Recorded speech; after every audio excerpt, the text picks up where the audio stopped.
Hey everyone, I'm the Dr. Bob Lee from BLS, and you're watching Open. It's that live interactive program that brings the Bronx and New York City straight to your TV set. You can stay connected to us through social media at BronxNet TV. Now, leading things off, our first guest is the godmother of hip hop and a health and community advocate. She's got it going on. I tell you, we're going to sit down with her today to speak about her advocacy work and highlight her podcasts that she's doing out there with a couple of people and everything that she's doing, everything that she has coming up. We're going to let her talk about it. Here she is, ladies and gentlemen, Maria Davis. Maria, my girlfriend, how are you? Hey, Bob. Hi, Dr. Bob Lee. How you been? Where you been at? I ain't seen you in the streets lately.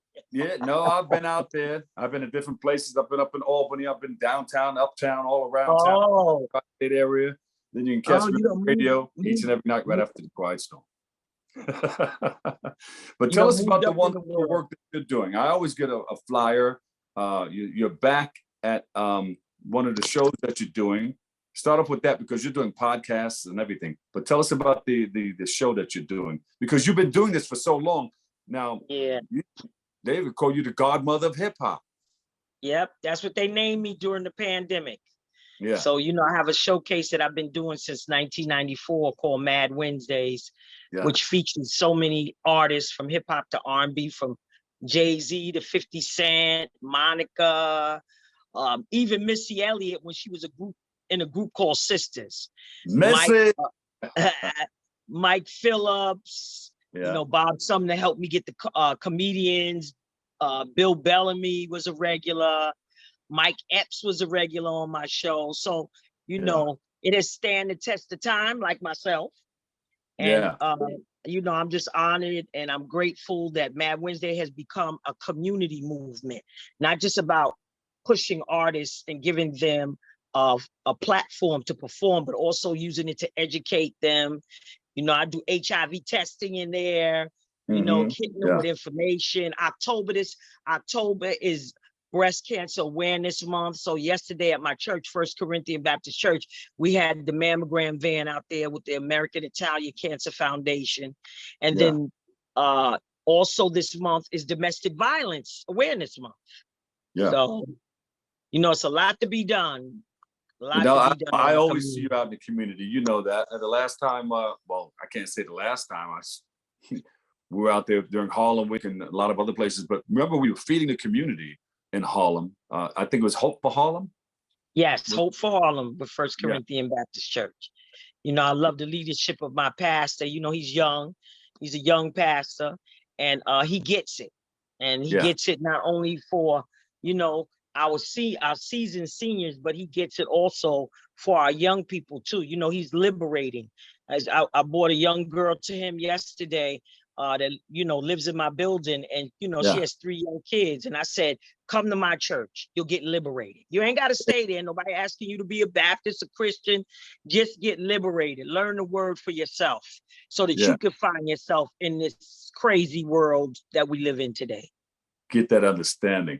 Talk about some of the advocacy work that you're helping out with. Well, I'm an AIDS survivor, 20 plus years. So HIV and AIDS has always been in my heart. Yeah. And, when I was first diagnosed, that was in 1995. I only knew Magic Johnson and Eazy-E, who didn't, you found out and then he was gone. Yeah. But, I had so many great people like Mother Ella, Mr. Loris, they were a part of Harlem United, and Deborah Frazier Hauser, National Black Leadership Commission on AIDS, but it's called National Black Commission on Health. And when I saw those powerful women when I was sick in my bed in the hospital, I used to say, I gotta get them. I gotta tell them my story. I gotta tell them. And I'm working with them now. Deborah Levine and Beatrice and so many of my friends that came to my Mad Wednesdays to party with me. That's right. All wound up in the healthcare system, and some of them in the HIV world. So they were very helpful to me, getting my information I needed so that I can heal and, take care of my 2 children that I had who do not have HIV, Joshua and Joe. And now I got 2 grandbabies who I never thought I would see because I thought I was going to die years ago. Go ahead, Grandma. God bless you. Woo. Ma, Grandma. my friend, I love you so much. You know that. I always give you a big hug every time I see And you. you do the age walk. We do the age walk every year. Yeah. That's right. So Mad Wednesdays, what's going to happen? Who do you have coming up? Well, this month I have, it's so funny because I had gotten out of contact with, some of the beginning Mad Wednesdays artists. So now some of them are coming back. So I have a good friend of mine named LaRue, Burn You Movement. He used to bring all his artists to me. So I'm celebrating his birthday in October. Yasmin Cornelius, another good friend of mine, I'm celebrating. And I still do my birthday party. You come in Mad Wednesdays, there's still balloons and candles. I'm never going to take that away, because when people walk in Mad Wednesdays, I want them to feel a sense of home, of community. And I want them to feel welcome, and no bias, no prejudices in there. However you come, however you show up. But when you leave, like the church, they say the same way you come in is not the same way you leave. So that's what Mad Wednesday is about. You might have came in thinking something different, not having information, but I'm a resource and a connector. And so you will be connected, and you will have at least one resource. There you go. And where's it located, Maria? I'm at the Shrine. Can you believe I've been at the Shrine for 14 years? 133rd and 134th Street and on 7th Avenue in Harlem on the uptown side. There you go. It's Black owned. Abdel, his wife Savan. They also have Utanga next door, and they also have Sylvanas on 116th Street. Yeah, that's what's up. Now, so it's a great place. Yeah. Now you also do your podcast. Who are some of the people that you interview, and who are you working with on that podcast? Well, I do it out of a Queen studio, which is Rock Logic. I don't know if you know Sticky. Yeah. Sticky from Sticky in the Hoods, and Lays Elliott from MOP. So I started last year. And you know who helped me get myself together during the pandemic? Kept me on task. Gwen Kingsbury and Deneen Womack, Brand Elevation Marketing. We love you guys. Yeah, Brand Elevation Marketing. They keep me together. The other day, I needed some letterhead with my organizational name on it. And Deneen got me the letterhead in like less than a half an hour. I mean, just brilliant minds, two powerful sisters. And I was their first client. And I'm so happy I was their first client. But I love Deneen, and I love Gwen, and I love that they keep me on task. Yeah, so, I love the work that they do too. They really yes. Deneen was in promotion. Yeah, Deneen was in promotion, and I think Gwen was in marketing. Yeah, she was in marketing promotions too. Was Deneen was working in the music library, and I think she was in programming too. Yeah, but anyway, I love them. I love the work that they continue to do.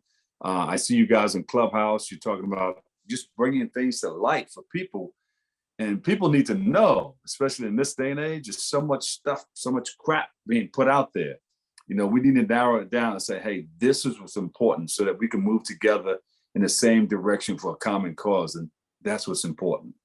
So there's a big thing coming up in November. And first is my birthday, November 13th. I'll be 60. Well, let me be the first one to say happy birthday to you and many more. Thank you. And then on November 8th is the election. Roll to the polls, baby. Got to roll to the polls. Exercise your right to vote. I have a movement. You remember I did I Am the Vote all during the pandemic with Senator Cordell Clear. From the 70th AD, we registered over 2,000 people along with First Corinthian Baptist Church. And now we're in a critical time. We have to get out and vote so that we can get people in the community that have our best interests in mind. And we can no longer sit in our homes and say, I'm not going to vote because nothing's going to change. You're right. Nothing's going to change if you don't vote. If you don't vote, you don't have a voice. If you don't have a voice, that means you don't matter. And all the redistricting going on all throughout the 5 boroughs, every 10 years they do a census and they redistrict. And so some of our communities get left out. Why? Because we don't have the numbers and we don't feel we need to fill out the census. And when you don't fill out the census, that means your block don't get funding that it needs for your school, for your senior citizen home, for pantry. So many people are struggling right now. So on November 8th, we need everybody to get out and vote. There are going to be 4 proposals on the back of our voting ballots. Yeah. Read up on them. You can go and get the information. All you have to do is go to Board of Election or Vote NYC and see the ballot before you go in on November 8th, so that you can familiarize yourself with what's going on in our community. There you go. You got to do it. November 8th. Put it down on your calendar. But make sure before you get there, you prepare before you get there. Make sure you're registered to vote. Register to vote. And that's very important, Bob. If you did not vote in 2 big primaries, you're inactive on your list. So you got to make sure that before you go to vote, you call. And you haven't voted in the last couple of elections, you need to go and call up or go online, put your name in, and make sure that your enrollment is still active. Exactly. All right. Exercise your right to vote. Maria, thank you so much. Give us your website where we can get more of your information that you're putting out there. My website, which Janine and Gwen put together, www.can'tbesilent.org. And I'm a non-for-profit 501c3, like Make a Grade, which is a great organization that you have raised money for education and literacy of our young people and making sure they stay on point with good grades. They watching all this, bling bling and watching all of these videos, and everybody's promoting money, but nobody's promoting education, and nobody's promoting how to help our young people become entrepreneurs. That's right. So give it to us one more time. The website? www.can'tbesilence.org. Maria Davis doing her thing in the community. We love the work that you're doing. We appreciate you. Love you. God bless you. You too. All right. We'll take a quick break right here, but I've got a whole lot more open coming your way next.